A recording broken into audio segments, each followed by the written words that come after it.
Prepare your heart for a story that traverses the cold halls of the English aristocracy, where love blossoms in the most unlikely places. This is a narrative about dignity, transformation, and the courage to challenge a world that insists on keeping us imprisoned in our predetermined places. You are about to meet Rose Ashford, a young woman who lost everything but never lost herself, and Lord Edmund Blackwood, an earl who needed to find a maid to rediscover his humanity. Before we begin, tell me, where are you watching from? What corner of the world brought you to this tale of period drama and emotion? And if you believe that true love knows no barriers of class or social convention, leave your like now and subscribe to this channel. Every subscription is a vote for the freedom to love. England, 1815 to Thornfield Hall, County of Yorkshire, Northern England. Regency era. The afternoon was slowly dying over Thornfield Hall when Rose Ashford stepped down from the carriage, and the March cold cut her skin like the sharp blade of regret. The last snows of winter still covered the immense gardens, turning the world into something too pure for her weary feet. She stood still for a moment, just one, allowing her eyes to drink in the vastness of the estate that would be, for the next 5 years, her voluntary prison. The wind carried the scent of damp earth and distant fireplace ashes. Rose closed her eyes, and in that second of self-imposed darkness, she allowed herself to remember her father, the scholarly vicar who smelled of old pages and pipe tobacco, who had taught her Latin while the rain drummed against the windows of their modest home in Durham. But memories were luxuries that maids could not carry in their luggage. The main door of Thornfield opened with a deep groan, as if the house itself sighed at another lost soul seeking shelter within its walls. Mrs. Harriet Pembroke appeared in the doorway, a woman of 55, whose face seemed carved from cold marble, each wrinkle a sentence of accumulated severity. "Miss Ashford, I presume?" The voice was as sharp as the wind. Rose nodded, wordless. She had learned in the week since her father's death that silence was the first uniform a woman in her position should wear. Mrs. Pembroke descended the steps with measured, calculated strides. Her eyes, small and dark like poppy seeds, scanned Rose from head to toe, cataloguing imperfections. The worn but clean dress, the mended gloves, the brown hair tied in a simple, unadorned bun, and something else.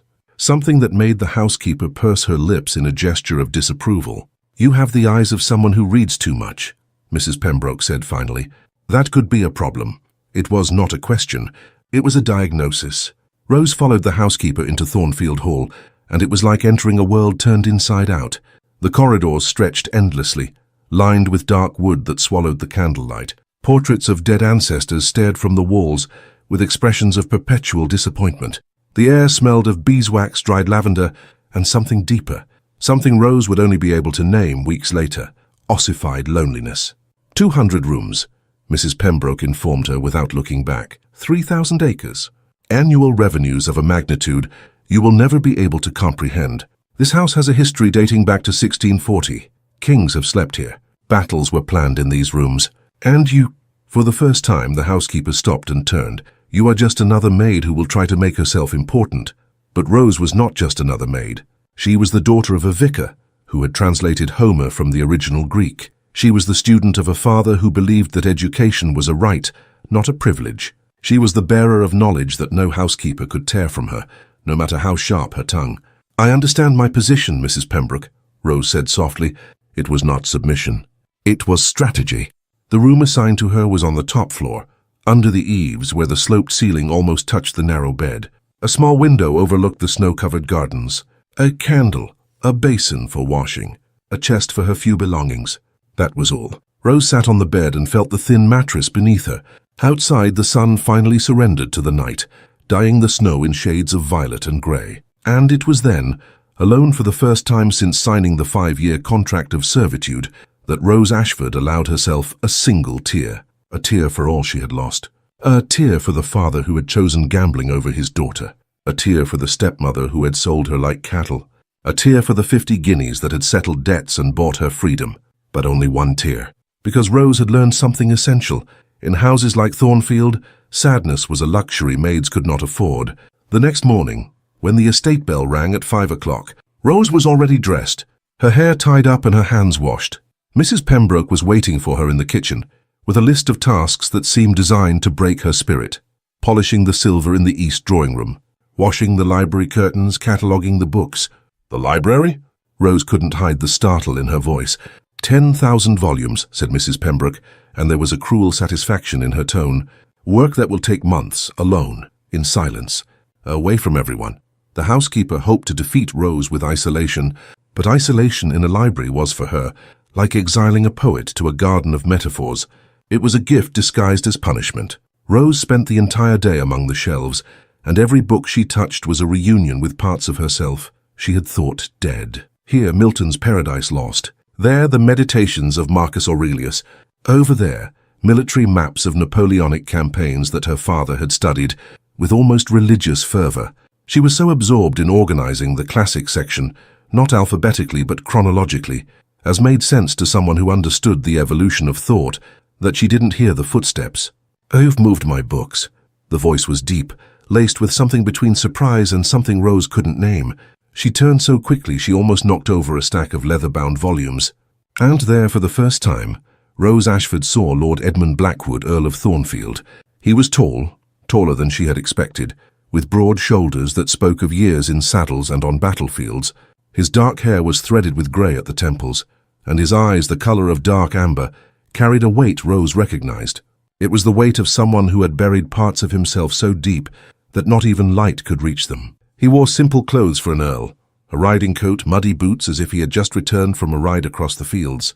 There was a small scar above his left eyebrow, a sign of war probably. "Pardon, my lord," Rose curtsied, lowering her eyes, but not before she saw something pass across his face, something like recognition. "By chronology," he said, approaching the shelves. "I've organized them by chronology, not alphabet." Rose remained silent. To answer was risky.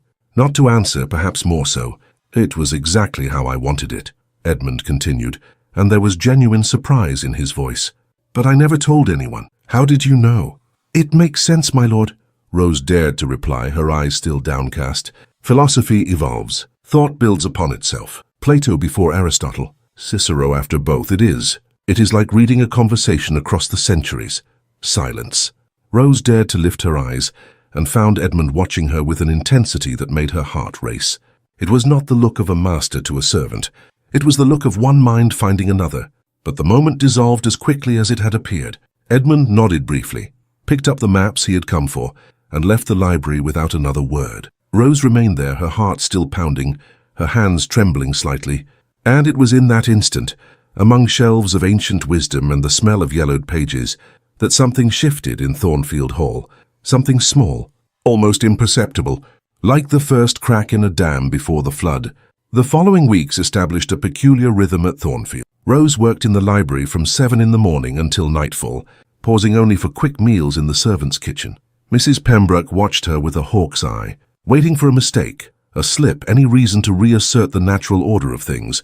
But Rose was careful, silent, almost invisible, almost, because Lord Edmund had begun to appear in the library, at first just to fetch a specific volume, then to work at his desk by the windows overlooking the gardens, still covered in late snow, then just to stay. They didn't talk. Edmund worked on his parliamentary correspondence, reviewed estate documents, studied revenue reports. Rose catalogued, cleaned, organized. The silence between them was thick but not uncomfortable. It was the silence of two solitudes that recognized each other. Mary Fletcher, the chambermaid who possessed a rare kindness in that house, brought Rose tea one particularly cold afternoon. "He never came back to the library," Mary whispered, looking nervously at the door. "Not since her ladyship died. 8 years. But now—" "Now?" Rose held the warm cup between her hands. "Now he spends whole afternoons here. Mrs. Pembroke is furious. Agnes says it's improper. That you're putting on airs." Rose took a sip of the tea. It was strong, bitter, honest. "I'm not putting on any air," she said simply. "I'm just doing my job." But it was a lie, and they both knew it. Because there were moments, fleeting, almost imperceptible, when Rose felt Edmund's eyes on her. When he thought she wasn't looking, he watched her. He watched the way she touched the books, with the reverence of one who knows the value of words. He watched how she read titles in Latin, with lips that moved silently, translating. He watched how she sometimes paused, looked out the window, and something sad crossed her young face. And Rose in turn watched him too. She saw how he held his quill with excessive force, as if by writing he could control a world that insisted on being uncontrollable. She saw how he sometimes paused mid-sentence and looked at the portrait above the fireplace, a portrait of a delicate blonde woman, eternally young. Lady Catherine, Rose presumed, the wife who had died 8 years ago, taken by consumption along with the child she was carrying. April arrived, bringing the first signs of spring. The snows finally melted completely, revealing gardens that had once been magnificent. Now they were just memorials of past glory, wild rose bushes growing untrimmed, silent fountains, paths covered in the dead leaves of accumulated winters. One afternoon Edmund spoke. "Do you read Paradise Lost in Latin?" Rose was on a stepladder, reaching for a volume on the top shelf. The question made her pause, her hand extended in mid-air. "Yes, my lord. Why?" "The English translation is excellent." Rose climbed down the ladder slowly, clutching the book to her chest. "Because Milton thought in Latin," she said, her voice low but firm. When he translated his own thoughts into English, something was lost. Something small, perhaps, but important, like music played on a different instrument. "The melody is the same, but the timbre." She stopped, realizing she had said too much. Maids did not discuss the philosophy of translation with earls, but Edmund did not seem offended. On the contrary, for the first time in weeks he smiled. It was a small, almost reluctant smile, as if his face had forgotten the way to such an expression. "My father used to say the exact same thing," he replied, and there was surprise in his voice. "He was a scholar. Oxford, as you mentioned your father was." "Durham," Rose corrected gently. "My father taught at Durham." "And what did a vicar from Durham teach his daughter?" The question was too personal. It crossed boundaries that should not be crossed. But there was something in Edmund's eyes, a genuine hunger for real conversation, not the empty dialogues of the society that surrounded him. "Everything," Rose answered finally. "He taught me everything he knew. Latin, Greek, French, philosophy, history, astronomy, music. He used to say that knowledge was the only inheritance that could not be stolen." "But it was," Edmund said, and it was not a question. "But it was," Rose agreed. Silence again. But it was a different silence now. It was a silence of shared understanding, of pains that did not need to be explained. "Do you play chess?" Edmund asked abruptly. "Yes." "Then play with me." It wasn't an invitation. It was almost an order. But there was something in the way Edmund looked at her, something close to a plea. And so it began. Afternoons of chess in the library, while the April rain drummed against the windows. Edmund played aggressively, militarily, always attacking. Rose played defensively, patiently, building fortresses instead of launching assaults. They rarely spoke during the games, but they didn't need to. Every move of a piece was a conversation, every sacrifice a revelation, every strategy a confession. Mrs. Pembroke found out, of course. It was impossible to hide anything in a house where the walls had ears and the servants had divided loyalties. "It is improper," she told Edmund one morning as he came down for breakfast. "An earl playing chess with a maid. People will talk." "Let them talk," Edmund replied without looking at the housekeeper. "Miss Ashford is the only person in this house who offers intelligent conversation. Would you prefer I wither away from boredom in my own library?" "I would prefer that your lordship behave according to your station." Edmund stopped, finally looking at Mrs. Pembroke with eyes that made the housekeeper take a step back. "My station," he said, his voice dangerously low, "is that of master of this house, and Miss Ashford will remain in the library for as long as I deem necessary." "Is that clear?" Mrs. Pembroke curtsied, but her eyes promised war. And Rose, hearing the conversation from the hallway where she waited with a stack of books, felt something tighten in her chest. It was not gratitude. It was something more dangerous. It was hope. May brought news that changed everything. Mrs. Pembroke, with a barely concealed smile of triumph, announced during the servants' breakfast, "Lord Blackwood will be hosting a ball, the first in 8 years. It is time for his lordship to return to proper society." Rose felt as though a bucket of cold water had been thrown in her face. A ball meant changes. It meant that Edmund, she now thought of him as Edmund, though she would never dare say the name, would return to the world that was rightfully his. A world where earls danced with ladies, not played chess with maids. The preparations consumed Thornfield like a fever. Rose was assigned tasks that seemed specifically chosen to humiliate her, polishing every piece of silver in the main hall, washing heavy curtains until her hands were raw, arranging flowers until her back screamed in pain. For 18 hours a day Rose worked, and at night she would collapse onto her bed under the eaves, too exhausted even to dream. Edmund no longer came to the library. He was busy with matters of the ball, with correspondence, with visitors who began to arrive from London and other parts of Yorkshire. Rose saw him only in glimpses, always distant, always surrounded by important people, always wearing the mask of the Earl of Thornfield instead of the man who played chess and smiled shyly when he lost a game. Agnes Brown, the maid who had always looked at Rose with ill-disguised envy, seemed particularly pleased. "Lady Arabella Fitzroy arrived yesterday," she commented as they folded linen towels. "A young widow, a duke's daughter, immense fortune.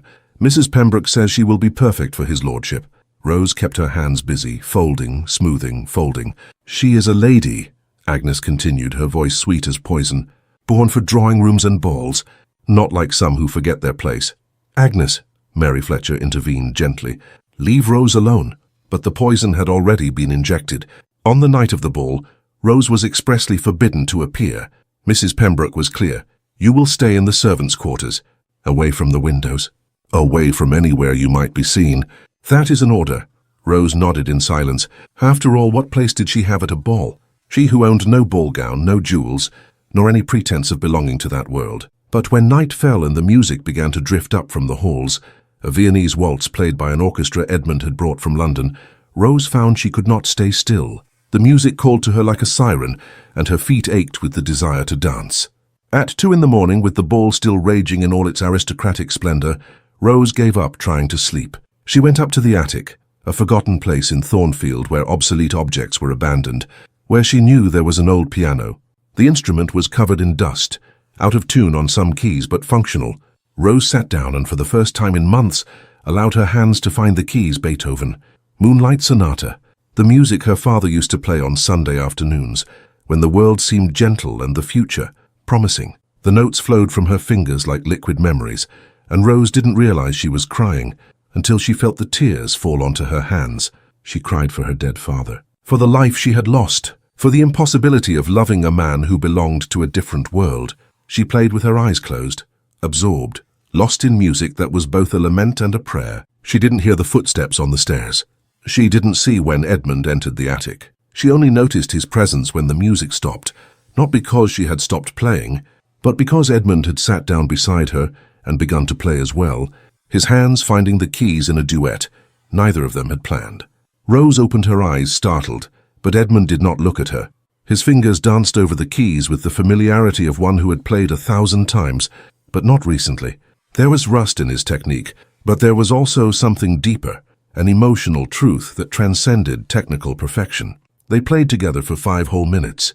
The Moonlight Sonata transformed into an improvisation, melodies intertwining like vines, and Rose felt something break inside her. Some barrier she had carefully built around her heart. When the last note died in the dusty attic air, Edmund finally looked at her. "Catherine used to play this," he said, his voice hoarse. "My wife, it was her favorite." Rose didn't know what to say. Apologizing seemed inappropriate. Remaining silent seemed cruel. "You must miss her," she ventured gently. "No," Edmund replied, and there was surprise in his own voice. "For the first time in 8 years, I don't miss her. I am here, present, alive." He looked at Rose's hands, still resting on the keys. "Thank you," he said simply. And it was then in that moment, suspended between music and silence, that Rose knew with absolute certainty she was lost. Irreversibly lost. In love with the man she could never have. That's when they heard the voice. Edmund.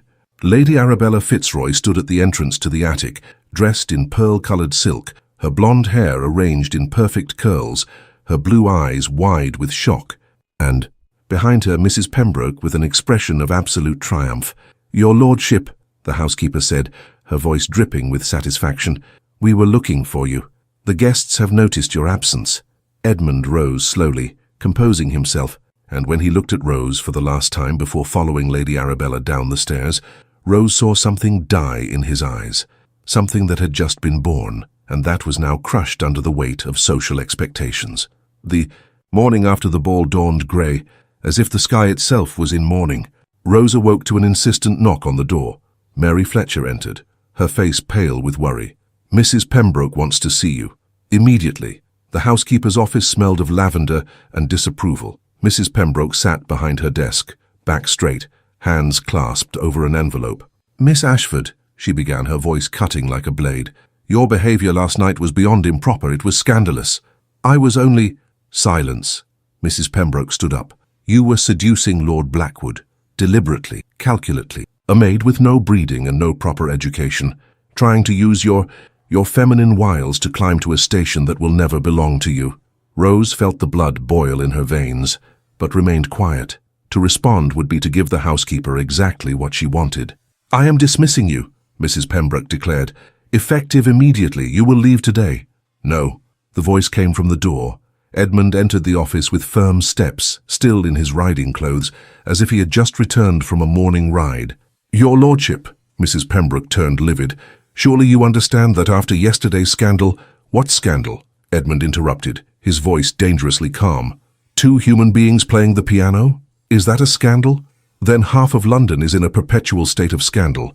But her position, your lordship's position— Miss Ashford stays, that is my final order." Edmund looked directly at Rose, and there was a promise in his eyes. "She stays." Mrs. Pembroke gave a stiff curtsy, but her eyes promised war. And war, Rose would soon discover, has many faces. 3 days later, Rose found the first letter in her room, an unmarked envelope with angular, anonymous handwriting. "Whore, you think he wants you? You are merely a distraction, a diversion. When he tires of your cheap tricks, he will cast you aside like all the others." Rose crumpled the paper with trembling hands, but she did not cry. She would not give that satisfaction to whoever had written it. The second letter arrived a week later. "Fortune hunter. Did you plan this from the start? To seduce a vulnerable man? Your stepmother sold you well, 50 guineas for 5 years of disguised prostitution." The third letter was more direct. "He will tire of you. He always does. And when that happens, you will have nothing. No position, no reputation, no future. You will be ruined." Rose kept the letters in a box under her bed. She showed them to no one, because a part of her, a small, venomous part, whispered that perhaps the letters were right.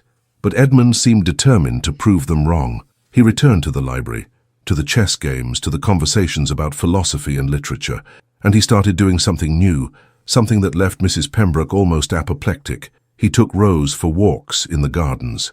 "It is improper," the housekeeper protested. "It is exercise," Edmund countered. "The doctors recommend regular walks. Miss Ashford spends too much time in enclosed spaces." So they walked, always with Mary Fletcher following at a respectable distance, an improvised chaperone who kindly pretended not to see when Edmund and Rose paused to look at the first roses of spring, their fingers almost touching. It was during one of these walks on a golden June afternoon that Edmund spoke of Catherine. She was good, he said, looking at the rose bushes his dead wife had planted. Kind, proper, everything a countess should be, and I loved her. Not in the way poems describe, perhaps, but I loved her.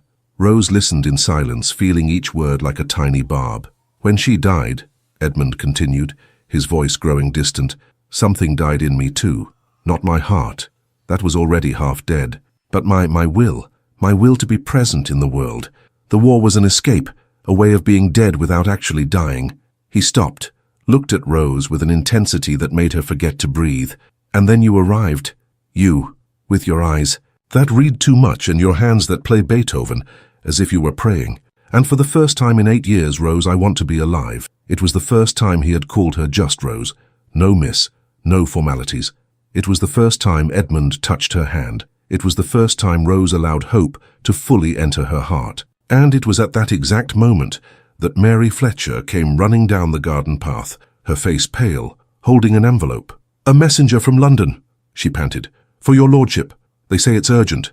Edmund read the letter right there, and Rose saw all the colour drain from his face. "What is it?" "A parliamentary summons," Edmund said, his voice too neutral to be natural. "The House of Lords. A debate on new labour laws. I must be in London in a week." "For how long?" Edmund looked at her, and Rose saw a decision form in his eyes, like ice on a winter lake. "As long as it takes, and Rose." He paused, swallowed hard. "You are coming with me as my secretary to organise my parliamentary correspondence." Mary Fletcher gasped audibly. Even by Edmund's permissive standards, this was scandalous.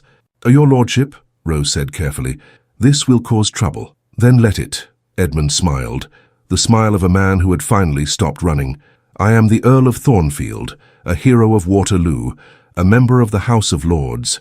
If I cannot choose my own secretary, then what value does my title have?" And so it was decided. Rose would go to London, and Mrs. Pembroke, hearing the news, began to write letters of her own. Letters to influential people, letters that would plant the seeds of destruction. because if Edmund and Rose thought they had seen the worst of the social battle, they were tragically mistaken. The worst was just beginning. London in July was a creature of smoke and promises. Edmund's carriage made its way through the narrow streets of Cheapside until it reached Mayfair, where aristocratic houses stood like monuments to the permanence of class. Blackwood House was smaller than Thornfield, only 60 rooms, but it carried the weight of a more visible history. Kings had dined here. Treaties had been signed here. Edmund's great-grandfather had conspired here during the Glorious Revolution. Rose was given a room on the 3rd floor. Not the attic as in Thornfield, but not the noble floor either. It was intermediate territory, a grey zone between a maid and something indefinable. The room had a window overlooking a small inner garden, a comfortable bed with a simple canopy, and a desk where she was supposed to organize Edmund's correspondence. It was more luxurious than any place she had lived in since her father's death, and it felt like a gilded cage, because in London, unlike the relative isolation of Yorkshire, every move was watched, every interaction catalogued, every glance, exchanged between her and Edmund, was transformed into gossip that ran through the drawing rooms like fire through dry straw. "The Earl of Thornfield's maid secretary," they whispered at the parties Edmund was obliged to attend. "They say she's educated, that she reads Latin, that she plays the piano. But we all know what she really is, don't we?" Rose heard the whispers.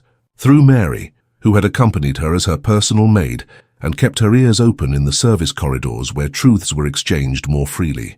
"They say horrible things," Mary confessed one night while combing Rose's hair. Lady Pemberton called her a ridiculous social experiment. Lord Ashford, his lordship's distant cousin, said it's a phase that will pass when he finds a suitable woman. Rose looked at her reflection in the mirror. She saw what they saw, a woman too young, plainly beautiful, with no jewels, no pedigree, nothing to justify an earl's attention. "Perhaps they're right," she said quietly. "They are not," Mary replied firmly. "I see the way his lordship looks at you. It's not how one looks at a distraction, it's how one looks at water in the desert." But water in the desert did not change the fact that deserts were places where precious things died. Edmund navigated London with a determination that Rose found both admirable and terrifying. He took Rose to places where an earl and a maid could exist in the same space without causing immediate scandal. Museums, art galleries, public lectures on science and philosophy, and, one night that Rose would never forget, to Vauxhall Gardens. "It's a public place," Edmund explained when she hesitated at the entrance. "Merchants come here, artists, students, even lords sometimes, all mixed together. For one night, Rose, we can be just two people who enjoy music and lanterns." The gardens were magical. Thousands of colored lanterns hung from the trees, turning the world into a fairy tale. An orchestra played Handel. Fireworks exploded in the sky like ephemeral flowers. Edmund bought Rose lemonade from a kiosk, where the owner called him just Sir, with no bows or titles. They walked along the illuminated paths, and for the first time since arriving in London, Rose could breathe. "Are you happy here?" Edmund asked abruptly. "In Vauxhall? In London? With me? In this situation?" Rose stopped under an arch of illuminated roses and considered her answer. "Honesty or kindness, truth or comfort. I am happy when I am with you," she said, finally, "and terrified of what that means." Edmund took her hand, a bold gesture even in Vauxhall, and held it as if she were an anchor in a storm. "Rose, I need to tell you something." "Blackwood." "Edmund Blackwood, is that you?" A portly man in formal attire was approaching, his smile too wide. "Lord Hampton," Edmund murmured to Rose, "a parliamentarian and incorrigible gossip." "Hampton?" Edmund discreetly dropped Rose's hand. "A pleasure to see you. And who is this charming company?" Lord Hampton looked Rose up and down, an appraisal that made her skin crawl uncomfortably. "Miss Ashford, my secretary." "Secretary? How modern of you, Blackwood. Although," he winked conspiratorially, "some would say excessively modern. But who am I to judge? Every man is entitled to his peculiarities." The poison was wrapped in silk, but it was poison nonetheless. The rest of the night at Vauxhall lost its magic. Edmund tried to recapture the moment, but they both knew it had been broken. On the way back to Blackwood House, they remained silent. But at the gate, before they went in, Edmund stopped the carriage. "Rose, what I was going to say," before Hampton interrupted. "You don't have to." "I have to." He turned to her, and even in the darkness of the carriage, Rose could see the intensity in his eyes. "You brought me back to life. Since Catherine, I was dead. The war only occupied my body. But you made my heart remember how to beat, my lungs remember how to breathe. He stopped, struggling with words that were clearly inadequate to express a feeling too deep. I love you, Rose, completely, impossibly and completely. Rose felt tears burn her eyes. Edmund, we can't. Your world, to hell with my world, he said fiercely. To hell with titles and society and expectations. I have spent 40 years doing what was expected. I married who was suitable. I fought in the wars they sent me to fight. I smiled at the balls they told me to smile at, and I almost died of emptiness. He took both of her hands. I will not lose you because of social conventions invented by people who have never felt anything real in their entire lives. Rose closed her eyes, tears finally escaping. And what if you lose me in other ways? What if society destroys you because of me? What if— Edmund kissed her. It was a desperate kiss, laden with 8 years of emotional death and 2 months of slow resurrection. It was a kiss that broke all the rules, crossed all boundaries, defied all conventions. It was a kiss that sealed their fates. When they parted, they were both breathing fast, their hearts racing. I will marry you, Edmund said. I don't know how. I don't know when, but I will. I swear on all that is sacred, Rose Ashford, you will be my wife. And Rose, who had spent months building walls around her heart, let them crumble completely. Yes, she whispered. Yes, but they didn't know that Mrs. Pembroke had arrived in London 3 days earlier. They didn't know that she was at that very moment sitting in an elegant tea room in Belgravia, having tea with Lady Eugenia Hartwell, Reverend Dr. Cornelius Wright, and Mr. Pemberton. They didn't know that a conspiracy was being woven, a conspiracy aimed at completely destroying any possibility of happiness that Edmund and Rose dared to reach for. The meeting in Lady Eugenia Hartwell's tea room had the air of an inquisitorial court. Mrs. Pembroke sat erect, her hands clasped over a velvet reticule as she presented her case with the precision of an experienced prosecutor. The Earl is bewitched, she declared. There is no other explanation. A sensible man, a war hero, a respected member of the House of Lords, reduced to the puppet of a maid. It is a disgrace to the Blackwood lineage. Lady Eugenia, a social matron whose approval or disapproval could make or break reputations, took a delicate sip of tea. Do you have evidence of this? Bewitchment? He takes her to Vauxhall, to museums. He created a fictitious position of secretary to justify her presence in London. He plays chess with her. He plays the piano with her. And last night, Mrs. Pembroke lowered her voice dramatically, they were seen holding hands in the gardens. Reverend Dr. Wright, an austere man whose influence in the Anglican Church was considerable, frowned. This is more than improper. It is a moral threat to the order established by God. Servants must serve. Lords must rule. When these boundaries are crossed, the entire social structure collapses. Mr. Pemberton, a banker whose bank managed the fortunes of half the London aristocracy, had more practical concerns. If Blackwood marries this girl, and you understand that is where this is heading, it will be a financial disaster. His business reputation will be ruined. Who will do business with an earl who marries a maid? Who will trust their money to a man with such flawed judgment? We must intervene, Lady Eugenia decided. But we cannot appear cruel. We must appear concerned, like friends trying to save Edmund from a catastrophic mistake. Mrs. Pembroke smiled, a smile without warmth. I have a plan. And while the conspiracy took shape in the tea rooms of Belgravia, Edmund was at Blackwood House writing a letter. Rose entered his library carrying correspondence she actually needed to organize. After all, she had to keep up the appearance of a secretary. Edmund! He looked up from the paper, and the smile that broke across his face was like the sun breaking through clouds. Rose, sit down. I need your opinion on a speech I must give in the House of Lords next week. It was moments like these, when Edmund asked her opinion on matters of state, treating her as an intellectual equal, that Rose felt the weight of an impossible hope. About the labour laws? She asked, sitting in the armchair opposite his desk. About workers' rights in general. The factories, Rose.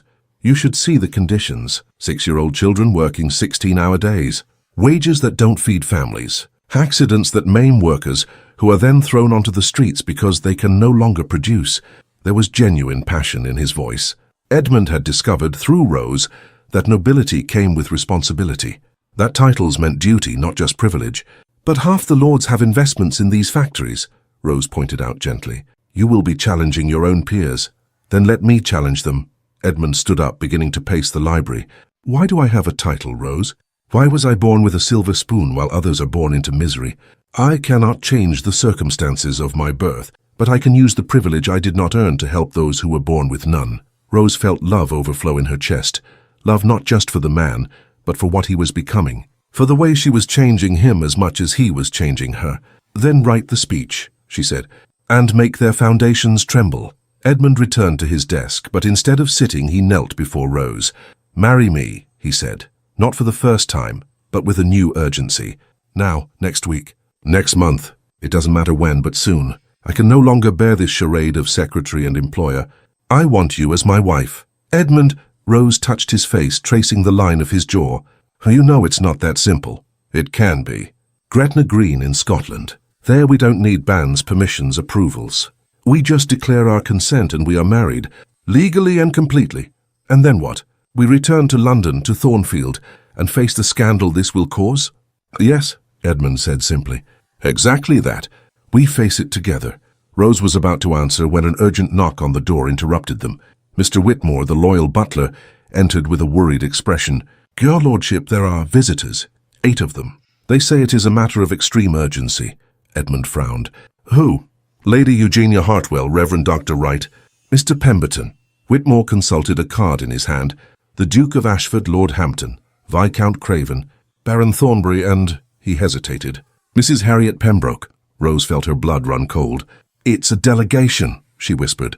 "Edmund, it's a formal delegation." Edmund understood immediately. He stood up, composing himself. "Rose, go to your room now." "No," she also stood. "If this is about me, and we know it is, then I must be present." "Rose, Edmund, trust me, please." He looked at her for a long moment, then nodded. "Whitmore, receive our guests in the formal drawing room, and ask Mary Fletcher to serve tea. We will do this civilly." But when Edmund and Rose entered the drawing room and saw the 8 figures seated like an inquisitorial jury, they both knew there was nothing civil about what was about to happen. It was war, and wars always have casualties. The drawing room at Blackwood House had never seemed so oppressive. The 8 visitors sat in a deliberately intimidating semicircle, their faces ranging from solemn disapproval to ill-disguised disdain. Lady Eugenia Hartwell spoke first, her voice refined but relentless. "Lord Blackwood, we have come here as concerned friends, as people who hold deep respect for your lineage, your position, your contributions to society." "And yet," Edmund replied, remaining standing, Rose by his side, "I feel this is not a friendly visit. It is a tribunal." Reverend Dr. Wright straightened himself. "It is not a tribunal, my lord. It is an intervention. When an esteemed member of our society has clearly lost his way, it is the Christian duty of his peers to guide him back." "Lost my way?" Edmund arched an eyebrow. "And where exactly, Reverend, do you believe I am headed?" Mr. Pemberton, ever practical, got straight to the point. "You are ruining your reputation, Blackwood, and in the process compromising your financial interests. The bank cannot continue to offer credit to a man whose judgment is so compromised. My judgment is perfectly intact. Then how do you explain this?" Lady Eugenia gestured toward Rose, as if she were evidence of a crime. "A maid whom you have elevated to the fictitious position of secretary, whom you take to public places, with whom you are seen in intimate situations." Rose felt heat rise in her cheeks, but forced herself to remain still silent. "Miss Ashford," Edmund said, each word heavy with determination, "is a person of remarkable education and intelligence. She organizes my correspondence with an efficiency that none of the secretaries I previously had could match. Her position is legitimate. Legitimate." Lord Hampton laughed, a cruel sound. "Come now, Blackwood. We all know what her true position is. We are among adults here. You don't need to keep up the pretense." It was too much. Rose took a step forward before Edmund could stop her, and when she spoke, her voice was low but clear as a bell. "You speak of positions, of legitimacy, of morals." She looked each of them in the eye, one by one. "You, Lord Hampton, who keeps a mistress in a discreet house in Bloomsbury. You, Viscount Craven, who frequents the brothels of Covent Garden every Thursday. You, Baron Thornbury, whose daughters were married off for titles and money without any consideration for their feelings or desires." Lady Eugenia turned livid. "How dare you?" "I dare because you dared first. You dared to come here, to this house, to judge feelings that are in no way immoral or shameful. My crime, as I understand it, is to love honestly. It is to allow a good man to love me back. It is to exist outside of the place you have decided is mine. You are a maid," Mrs. Pembroke spat, finally revealing the venom she had been holding back. "The daughter of a bankrupt gambling vicar, sold for 50 guineas to pay off debts. You have no position, no family, Nothing that justifies you being in this room, let alone beside an earl. Rose felt as if she had been slapped, but she did not flinch. It's true, all of it. I was sold. My father died owing money he lost at cards. My stepmother put me into servitude. And do you know what I learned? I learned that titles do not make good people. Money does not buy dignity, and true love does not ask for society's permission. A silence as thick as smoke filled the room. Then the Duke of Ashford, who had remained silent until then, stood up. "Edmund," he said, and there was something almost sad in his voice, "you are my cousin. Our grandfathers played together. I admire you. But this is madness. If you marry this girl, you will be ostracized. Completely. Almax will ban you. Half of your friends will cut ties. Your position in the House of Lords will be questioned.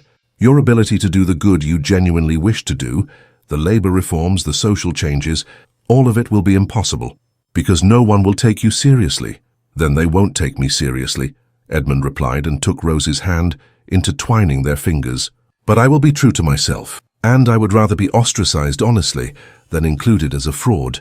Reverend Dr. Wright stood up, trembling with religious indignation. "It is a sin. Against God, against the natural order." Against which God?" Edmund interrupted, his voice sharp. "The God I know teaches love, compassion, humility, teaches that we are all equal before him, regardless of birth or station." "Or do you preach a different God, Reverend? One who favors the rich over the poor, nobles over servants?" The Reverend was speechless. Lady Eugenia tried one last strategy. "Edmund, think of your first wife. Lady Catherine. She was perfect for you. Suitable, if she were alive. If Catherine were alive," Edmund said, his voice suddenly soft, "she would understand. Catherine was kind, compassionate. She would not judge Rose, she would not judge my feelings.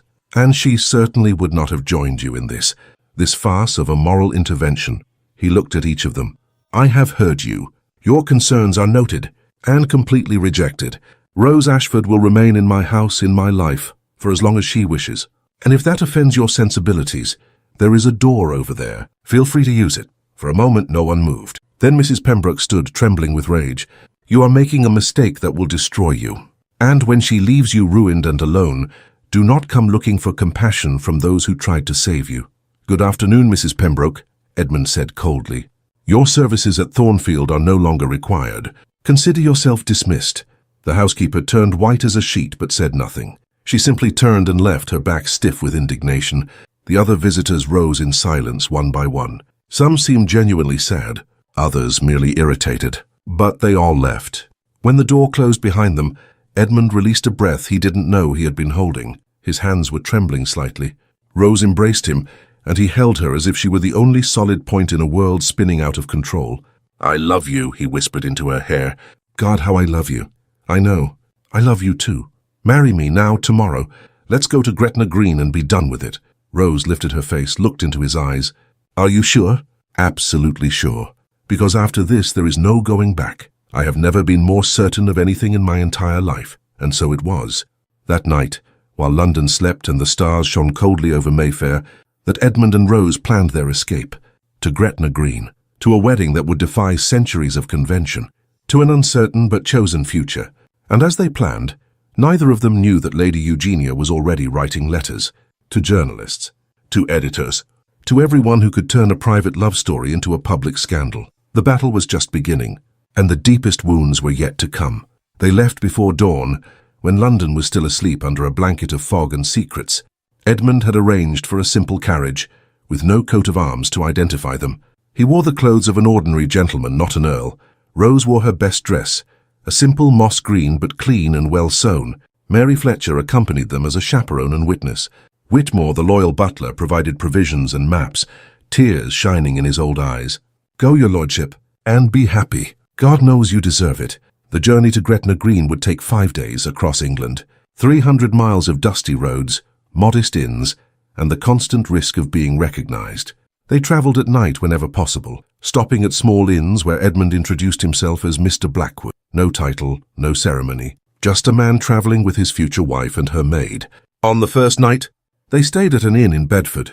The room was small, clean, with a double bed and a smaller cot for Mary. Rose and Edmund sat by the window while Mary slept, watching the full moon paint the fields silver. "Are you scared?" Edmund asked, holding her hand. "Terrified," Rose admitted.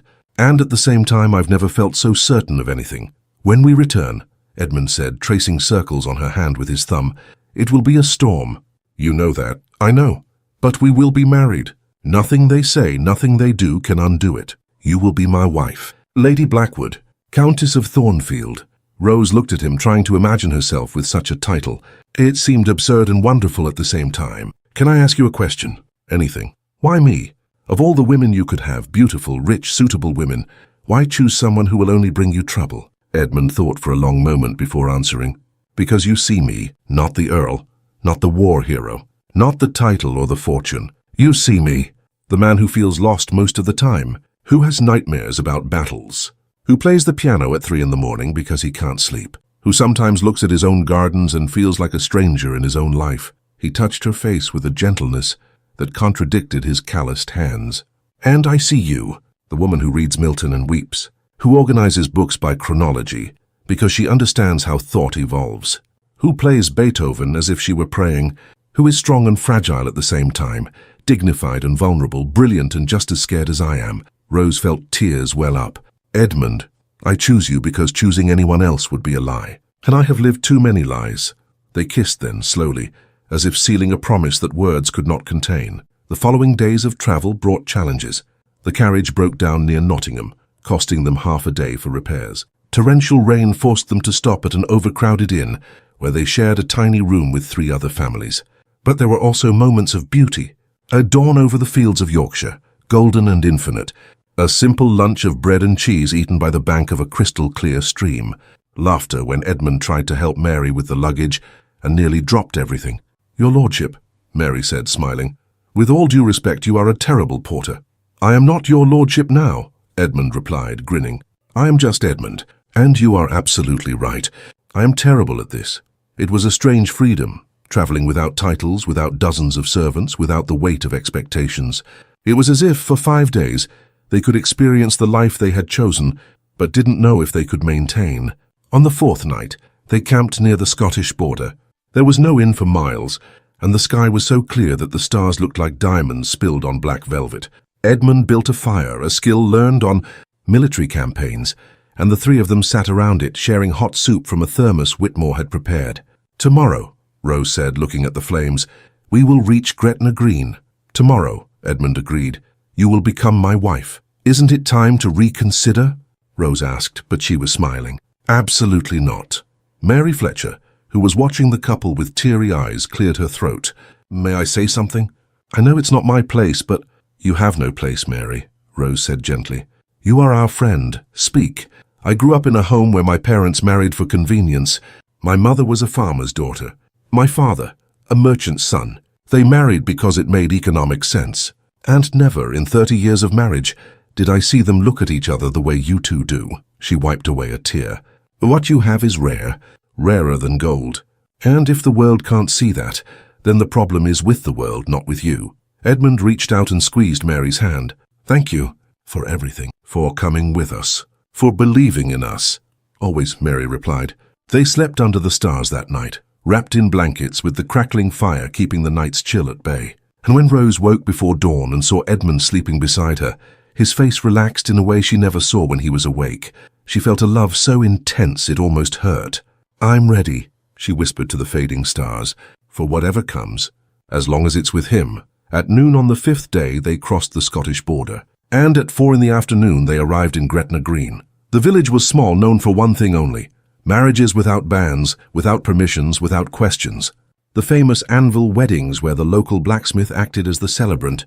Edmund, Rose and Mary entered the smithy where Thomas Blacklock, the most famous blacksmith celebrant in Gretna Green, was working on a horseshoe.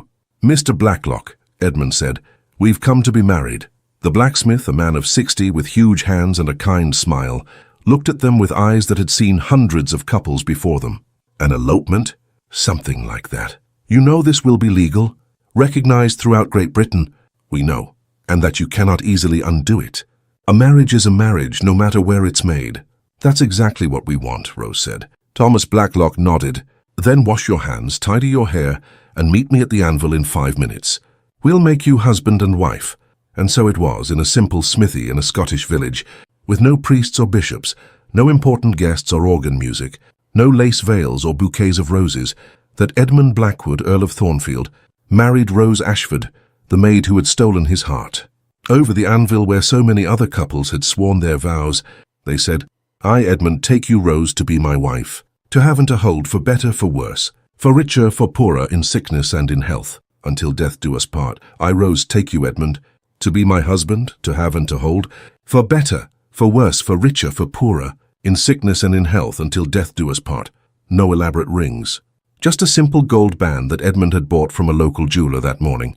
And when Thomas Blacklock said, "I declare you husband and wife," Rose Ashford became Lady Rose Blackwood, Countess of Thornfield. Edmund kissed her there, in the smithy that smelled of metal and smoke, and Rose thought there had never been a more sacred place in the entire world. Mary cried. The blacksmith smiled.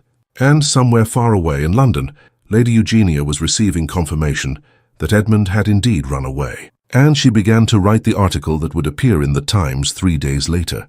The article that would turn a private love story into a devastating public scandal. But for now, for this perfect moment, Edmund and Rose were just two human beings who had chosen love over convention. And that was enough. It was more than enough. It was everything. The return to London was different. Edmund and Rose no longer travelled as master and secretary. They were husband and wife, and that simple truth changed everything. They arrived at Blackwood House on a rainy August afternoon. Whitmore greeted them with a genuine smile and tears in his eyes. "Congratulations, my lord, my lady. The house is happier with you here." "Thank you, Whitmore," Rose said, and it still sounded strange to be called my lady. "Is there any correspondence?" "There is," the butler hesitated. "There is a great deal of correspondence. And newspapers. Your lordship should see." Edmund frowned, taking the Times that Whitmore offered. The headline was on the front page: "Aristocratic Scandal. Earl of Thornfield marries maid in Gretna Green." Rose felt the floor disappear from under her feet. She read over Edmund's shoulder. "Lord Edmund Blackwood, the respected Earl of Thornfield and decorated hero of the Napoleonic Wars, has caused an unprecedented scandal by contracting marriage with Miss Rose Ashford, formerly employed as a maid on his estate. The wedding took place in Gretna Green, known as a haven for eloping couples, suggesting the Earl was aware of the impropriety of his choice. Sources close to the family reveal that Miss Ashford, the daughter of a bankrupt rural vicar, was sold into servitude to settle gambling debts. Questions arise about the nature of her relationship with the Earl and whether coercion or manipulation was involved. Lady Eugenia Hartwell, a respected social leader, stated, "It is a tragedy to see a man of such station debase himself. I fear for the future of the Blackwood lineage." Edmund crumpled the newspaper with a force that tore the paper.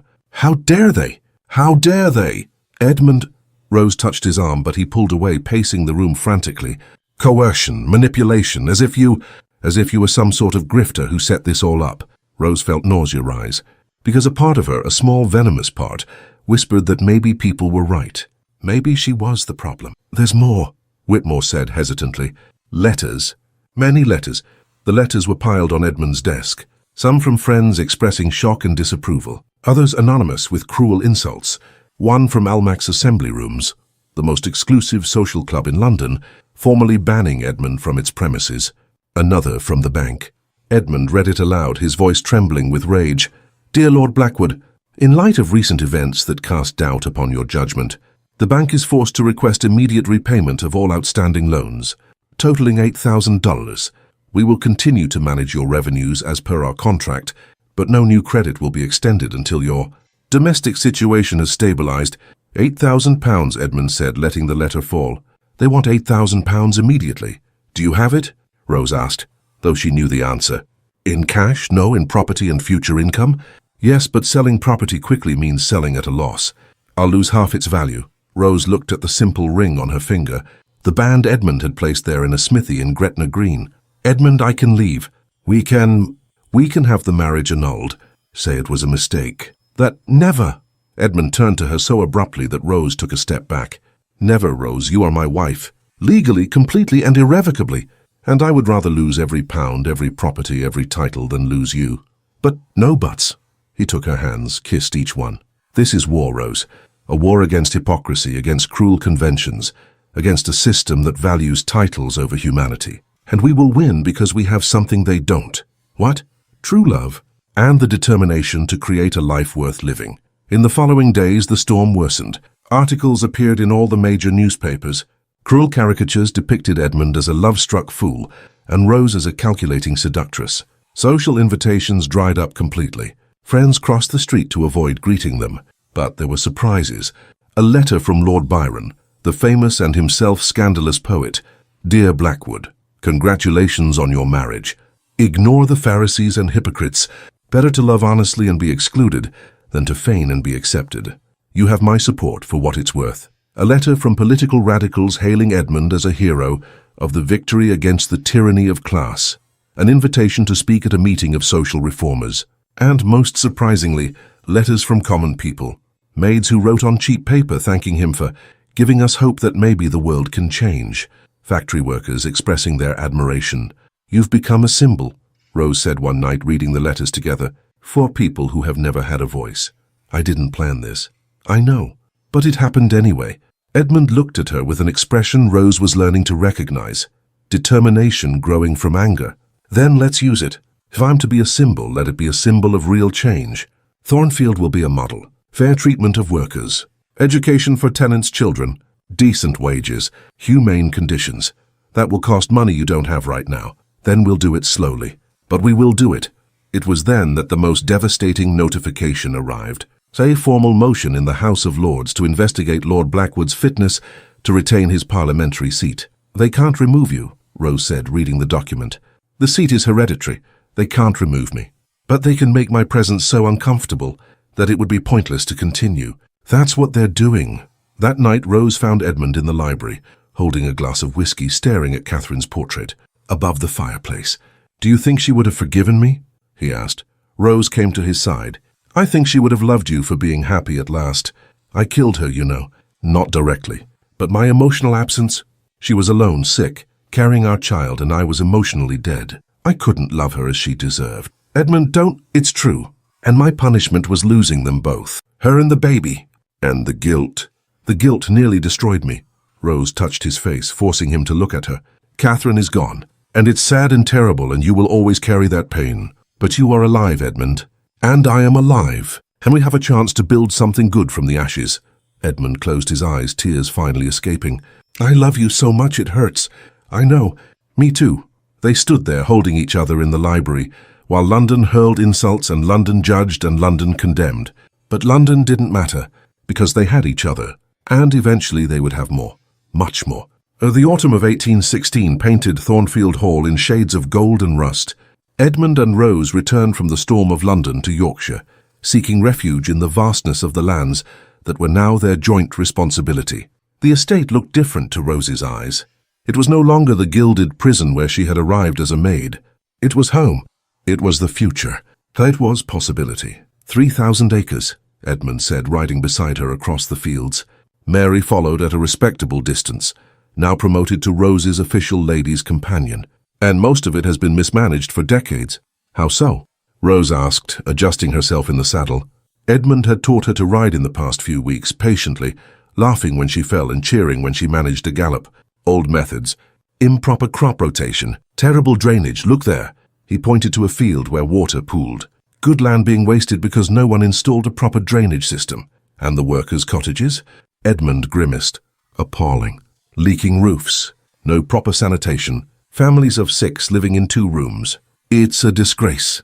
Rose looked at him, seeing a fire in his eyes, not anger but purpose. Then let's fix it. Without traditional bank credit, Edmund financed the improvements with his own income. It was slow, but it was possible. Rose took on a management role no one expected of a countess.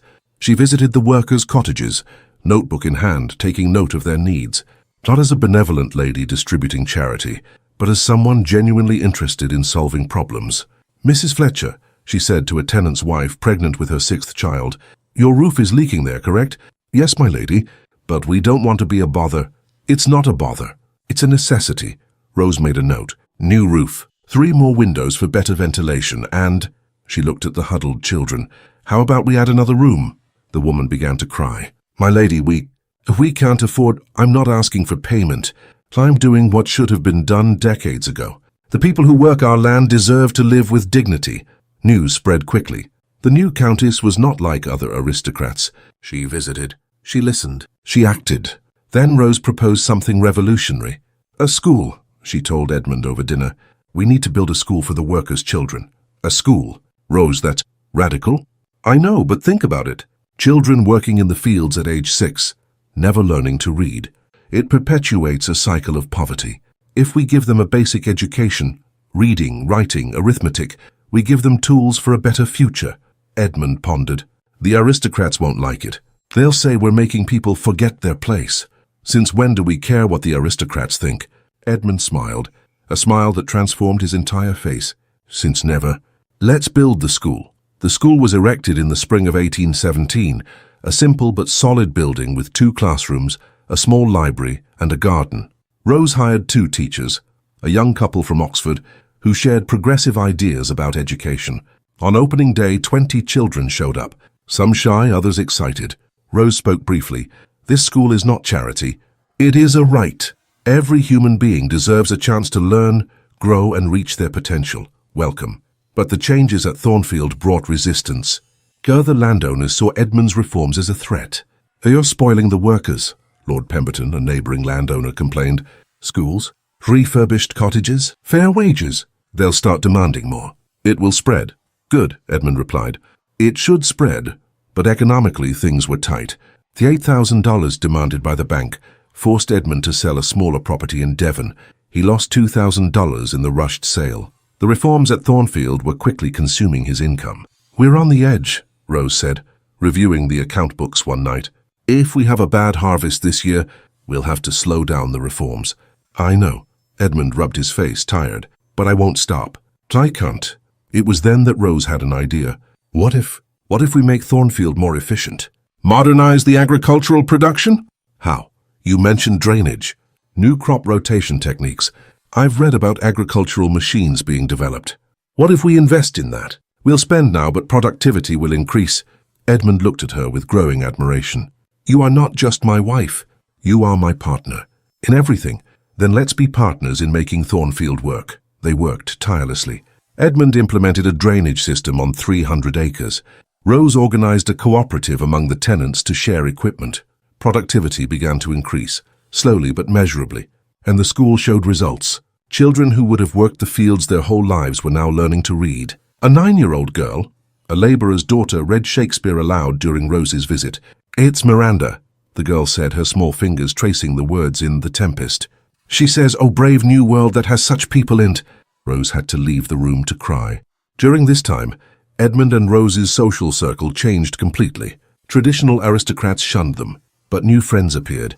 Intellectuals, artists, social reformers, progressive politicians. Robert Owen, a Welsh industrialist who had created a model of a humane factory, visited Thornfield. You are proving it can be done, he said, walking through the improved fields.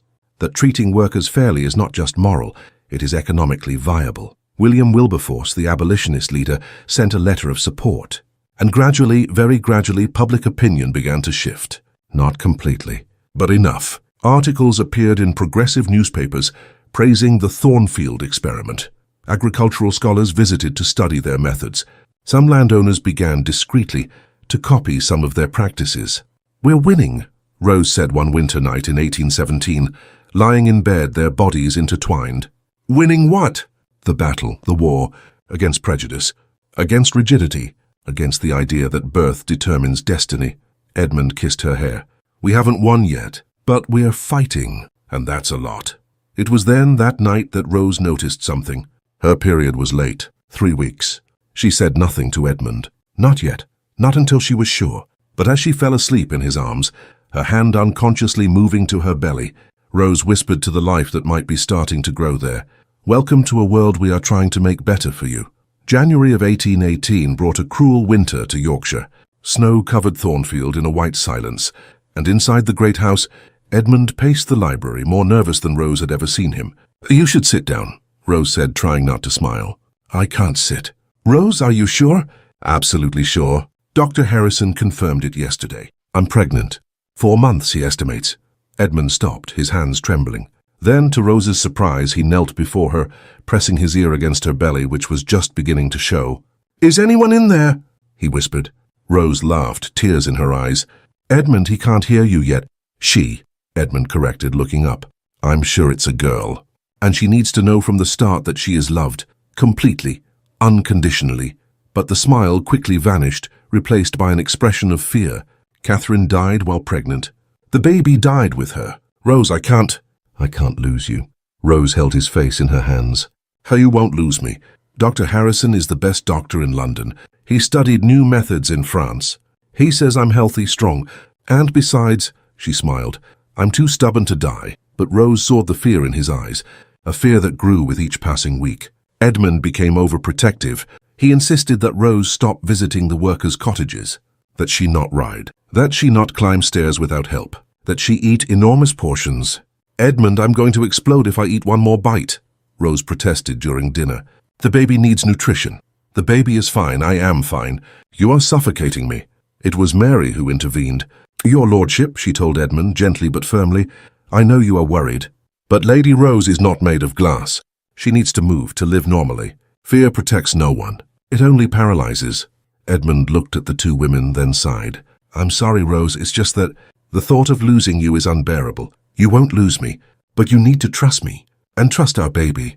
The following months were strange, joy mixed with fear. Practical preparations, a nursery being decorated, baby clothes being sewn, were combined with Edmund waking in the middle of the night from nightmares where he lost Rose the same way he had lost Catherine. But there were also moments of pure beauty. Rose playing the piano, feeling the baby kick to the sound of Beethoven. Edmund reading aloud to her belly, Shakespeare, poetry, even philosophical texts. Our child will be either very intelligent or completely confused, Rose joked. Our daughter, Edmund corrected, smiling. Spring arrived, bringing flowers and warmth. Rose was huge now, moving slowly but determined to maintain a routine. The school needs new books, she insisted. I'll send someone. Edmund, I'm pregnant, not an invalid. So they went to the school together, Edmund holding her arm protectively. The children surrounded Rose, curious. Is there a baby in your tummy, Lady Rose? A 6-year-old girl asked. Yes, there is. Is it a boy or a girl? We don't know yet, but whichever it is, we hope you will be friends with him, or her. The workers of Thornfield prepared a gift, a beautifully carved cradle, made by the most skilled carpenter on the estate. When they presented it to Edmund and Rose, the carpenter, Mr. Thomas, said, Your lordships have given us so much. A school for our children. Decent cottages. Fair wages. Hope. This cradle is a small thing, but it is made with gratitude. Rose cried.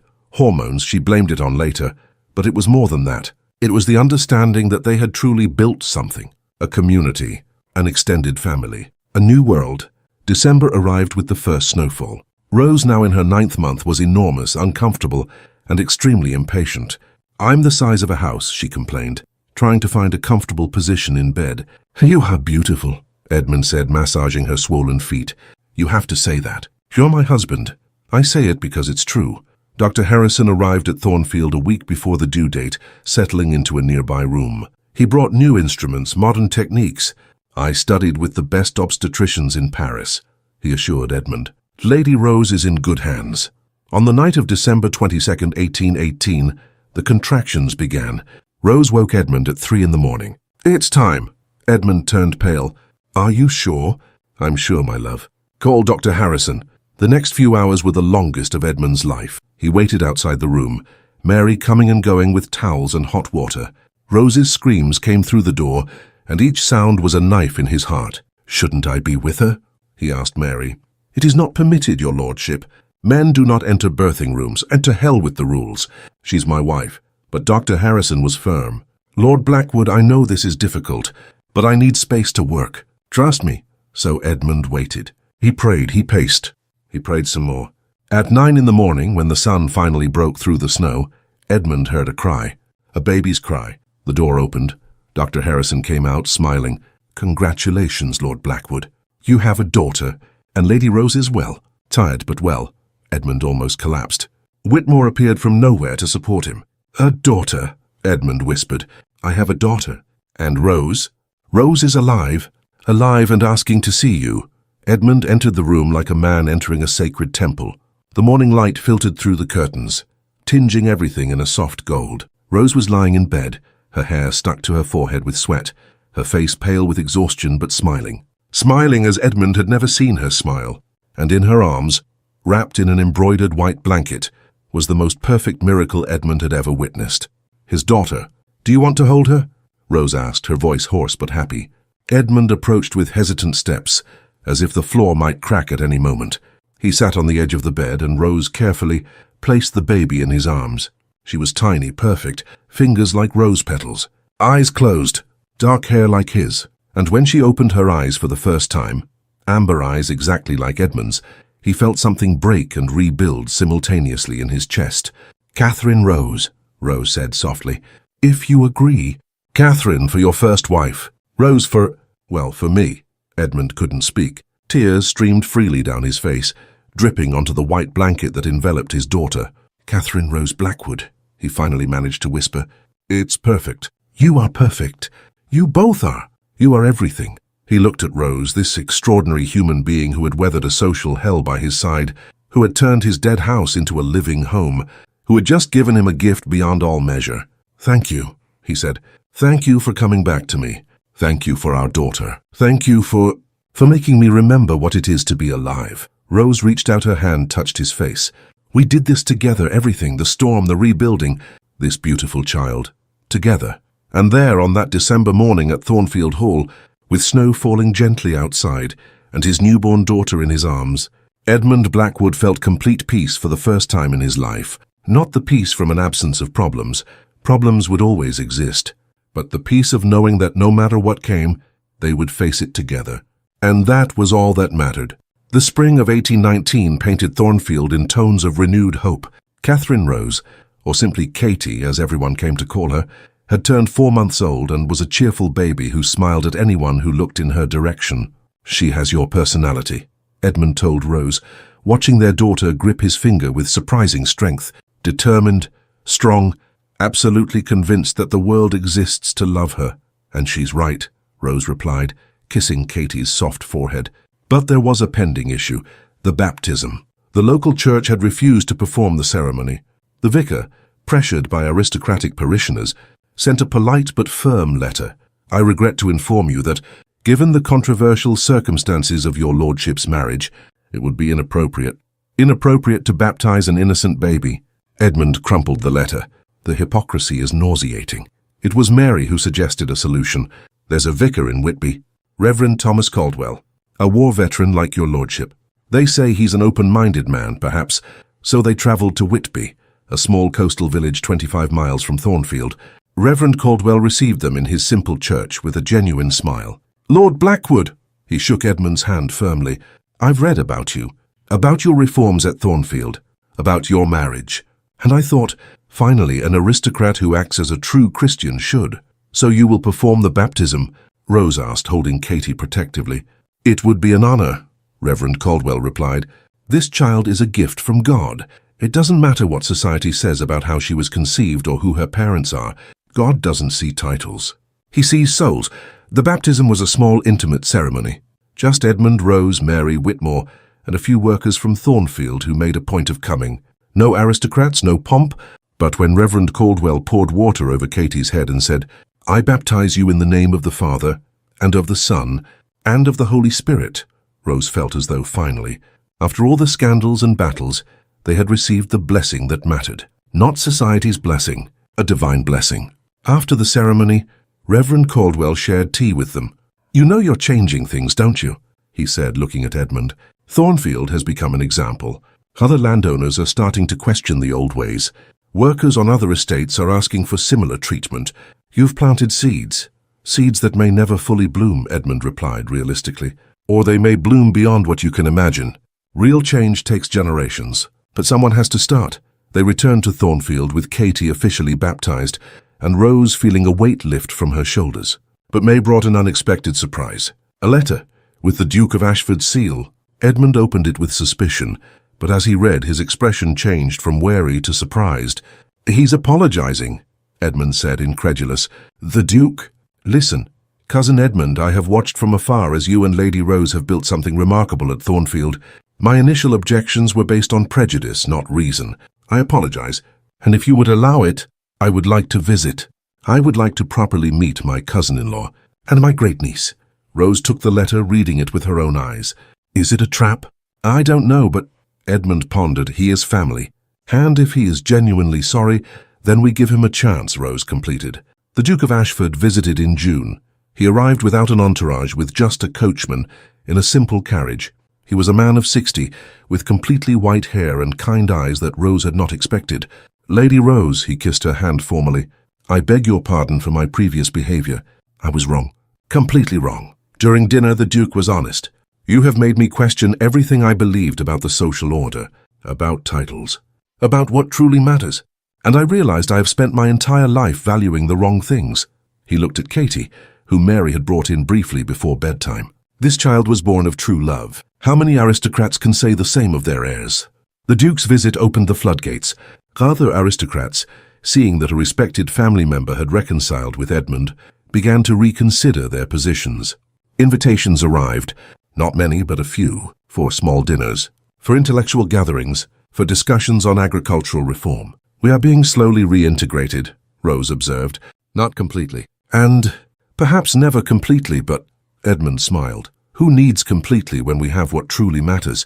Rose discovered she was pregnant again in July of 1819. This time, Edmund reacted with joy mixed with just a trace of fear, not the paralyzing terror of before. "We're having another one," he said, his hands on Rose's still flat stomach. "Our family is growing. You're not terrified?" "A little." "But you made it look easy last time," Rose laughed. "Easy, Edmund? I screamed for 7 hours. And you were a magnificent warrior. You still are." Thornfield thrived. Agricultural productivity had increased by 40% since the reforms. The school now had 50 students. 3 tenant families had saved enough, due to fair wages, to buy small plots of their own land. "We are creating a middle class," Rose said, reviewing the numbers. "People who are neither aristocrats nor miserable servants, but something in between. And that is threatening to the old order," Edmund replied, "but necessary for the new one." In December of 1819, Rose gave birth again, a boy this time. Healthy, loud, perfectly formed.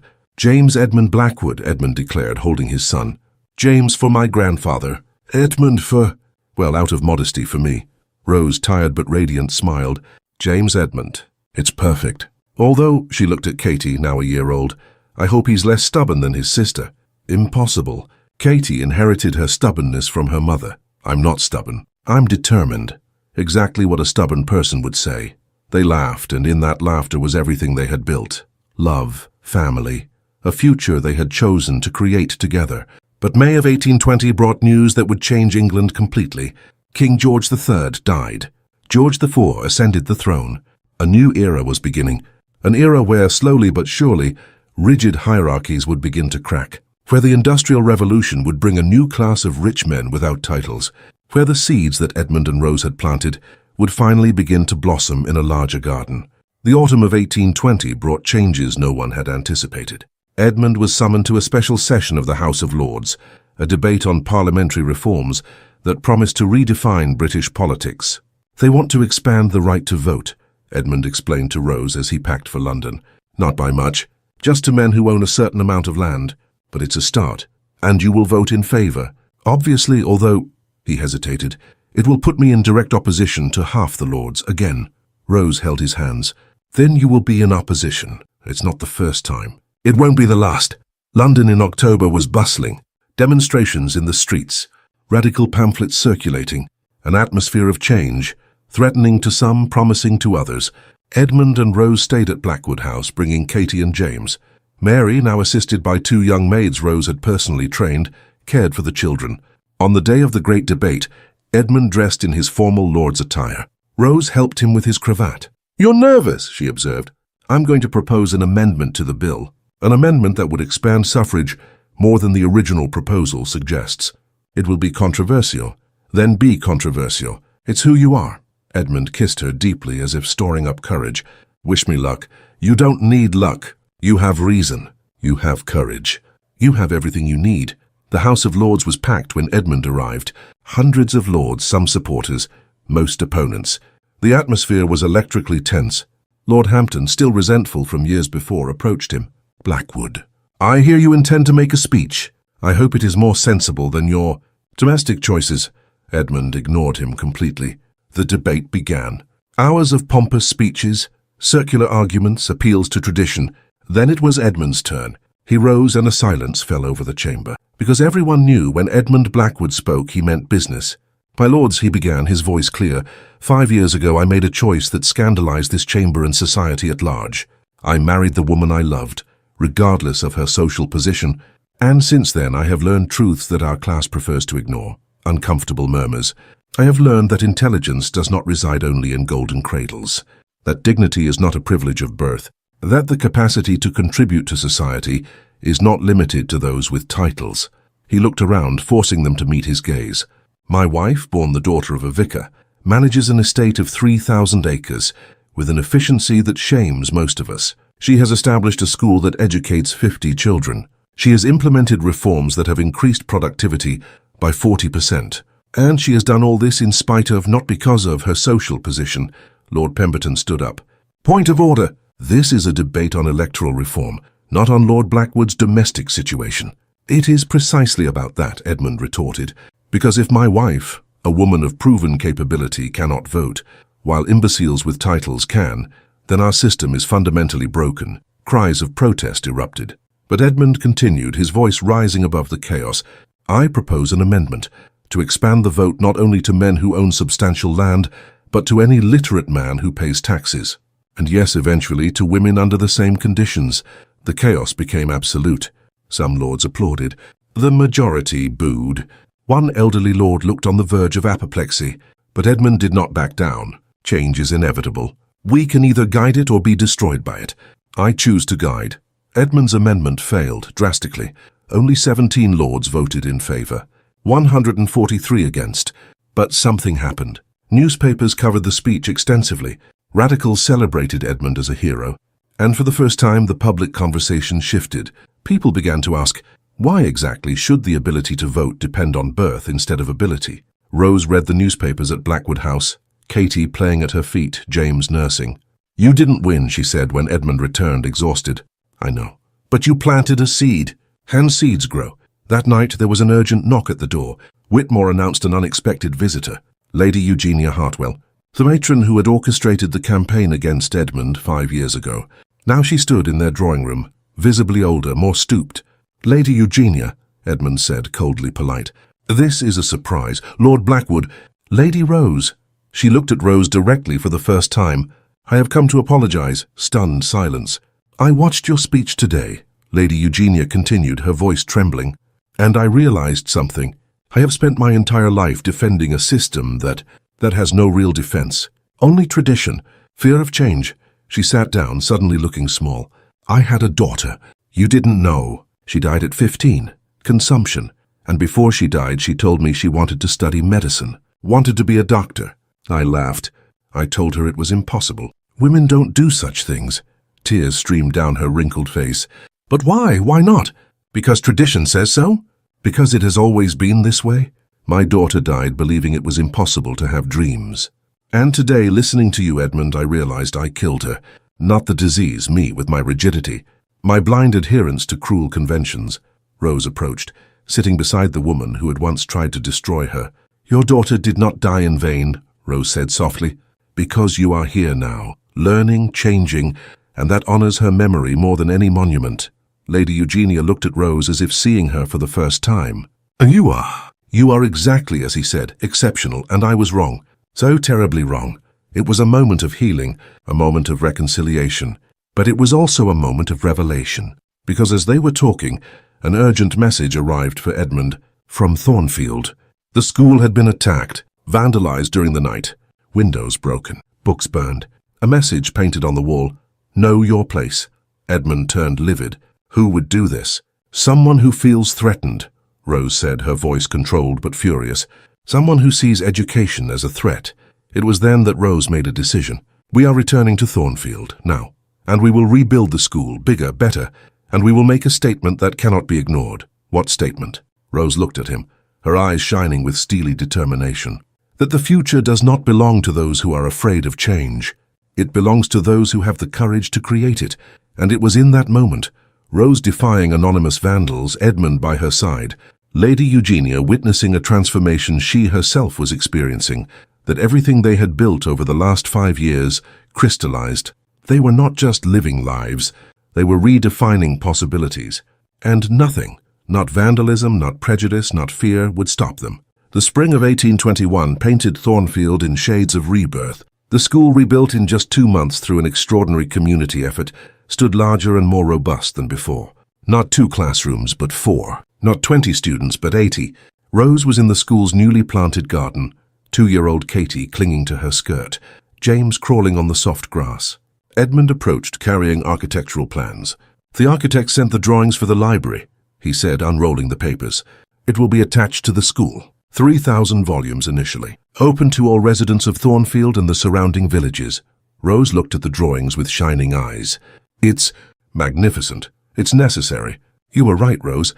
Knowledge shouldn't be a privilege. It should be a right." 5 years. 5 years since that cold March afternoon, when Rose had arrived at Thornfield as a maid, carrying only a small suitcase and a broken heart. 5 years of battles, scandals, transformations. And now, looking around at the vibrant school, the renovated cottages, the workers who could now educate their children and dream of better futures, Rose saw that every tear, every struggle, every moment of fear had been worth it. "Mama! Mama!" Katie tugged at her skirt, pointing to a butterfly that had landed on a rose. "You see, my love? It's a butterfly. It flies free. Like Mama," Katie said with the simple logic of a 2-year-old. Edmund and Rose exchanged a look, smiling. "Like Mama," Edmund echoed. June brought a celebration. The official opening of the new school and library.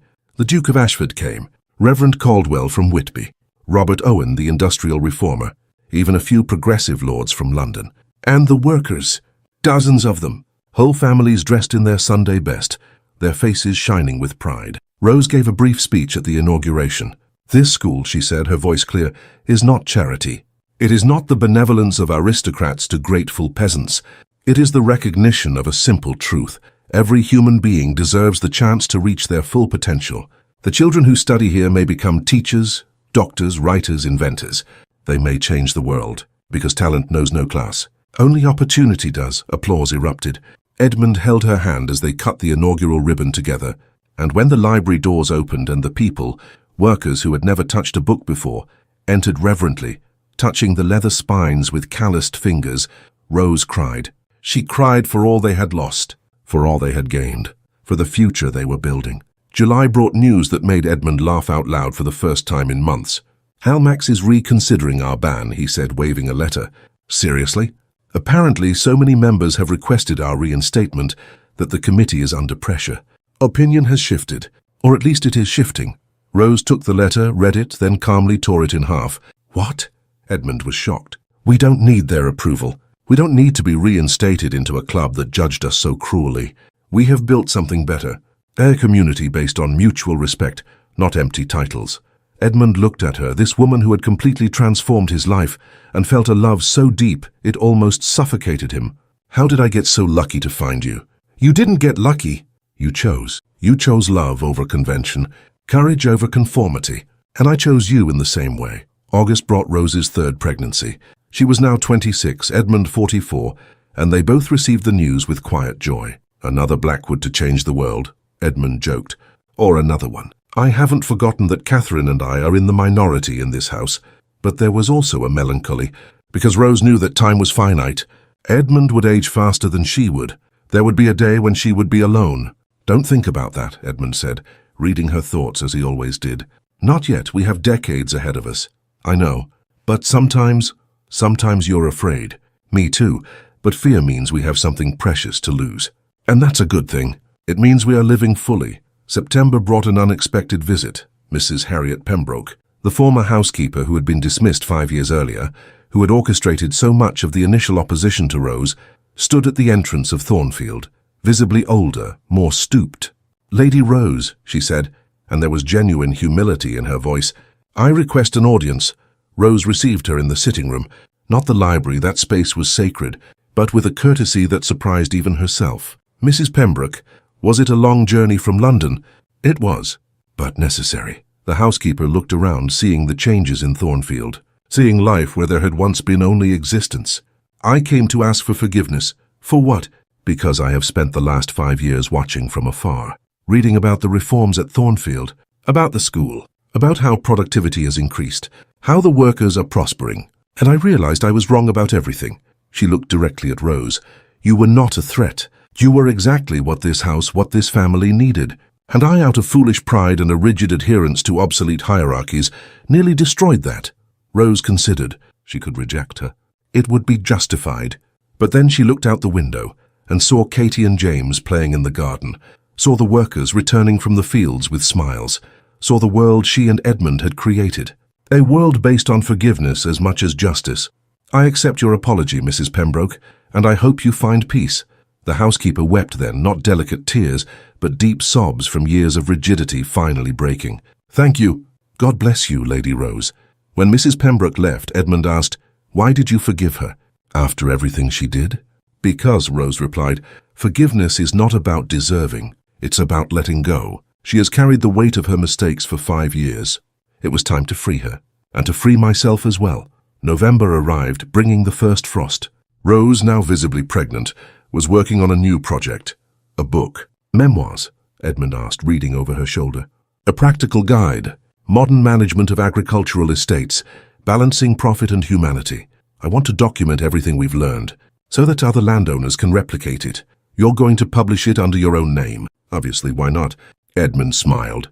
Because women rarely publish under their own names, especially on masculine subjects like agriculture. Then it's time to change that. The book would be published in 1822, cause a sensation, and be cited in parliamentary debates for decades. But they didn't know that yet. For now they worked. They loved, they grew. On a clear, cold morning in December of 1821, Rose gave birth for the 3rd time. Another girl. Eleanor Catherine Blackwood, Rose said, holding the baby. Eleanor for your mother, Edmund. Catherine for family tradition now. Edmund held his wife and newborn daughter as Katie and James were brought in by Mary to meet their little sister. We have 3 children, he said, marveling. 3 perfect human beings whom we will raise to change the world. Or at least to be kind to it, Rose corrected. Same goal. The spring of 1822 brought another legislative change. A limited electoral reform finally passed, not as comprehensive as Edmund had wished, but a start. 10,000 new voters, he read from the Times. It's not much, but it's a move in the right direction. And in 30 years? Rose asked. In 30 years, maybe 50,000. In 50 years, maybe women will vote too. Do you really believe that? I have to. Because our daughters will live in that future. And I want it to be a future where their possibilities are not limited by their gender or their birth. Summer of 1822. Rose was now 27, Edmund 45. They sat in the garden of Thornfield, under cherry trees in full bloom, watching their 3 children play. Katie, almost 3, already showed signs of Rose's sharp intelligence. James, too, was a tireless adventurer who scandalized governesses with his determination to explore everything. Eleanor, 6 months, was a tranquil baby who observed the world with eyes too wise for her age. Are you happy? Edmund asked. Rose pondered honestly. Happy is too small a word. I am complete, fulfilled, aware that the life I am living is exactly the life I chose, with all its imperfections and wonders. No regrets? None. And you? Edmund looked at his wife, this woman who had arrived as a maid and become his partner in everything, and felt gratitude overflow. My only regret, he said, is not having met you sooner, not having had more years with you. Then let's make the most of the ones we have. And they did. Not perfectly. There were disagreements, frustrations, moments of exhaustion with 3 small children and a demanding estate. But there was also laughter, music, deep midnight conversations, shared discoveries, dreams built together. There was a life lived fully. And when Katie, at age 5, read her first book by herself, Shakespeare naturally, and asked, Mama, can I write stories too? Rose replied, You can do anything, my love, absolutely anything. And she meant it. Because Rose and Edmund had not just created a family, they had created a future where possibilities were endless, where love defeated hierarchy, where courage transformed the impossible into the inevitable. Years later, when historians would write about the period, they would mention Thornfield Hall briefly, as an example of a progressive social experiment in the pre-Victorian era. But the numbers would not capture the full truth. They would not capture how 2 unlikely people met in a cold library, how love blossomed among shelves of ancient books, how they chose each other repeatedly, day after day against all odds, how they built not just a life but a legacy.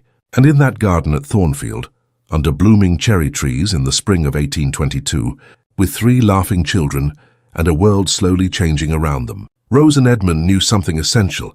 They had won, not because society had finally accepted them. though many had, not because they had become rich, though Thornfield prospered, but because they had chosen love over fear, humanity over hierarchy, the future over the past. And that choice, made every day for 5,000 consecutive days, had changed everything. For them, for Thornfield, and eventually, for the world their seeds would touch. "I love you," Rose whispered, her head on Edmund's shoulder, watching her children play. "I know," Edmund replied, kissing her hair. "And it's the one miracle that will never cease to amaze me." Thus ends the story of Rose Ashford, the maid who became a countess, and Edmund Blackwood, the Earl who learned that titles do not make the man. It ends not with tragedy or drama, but with the simple joy of a sunny afternoon, with the promise of tomorrows built together, with a love that challenged a world and won.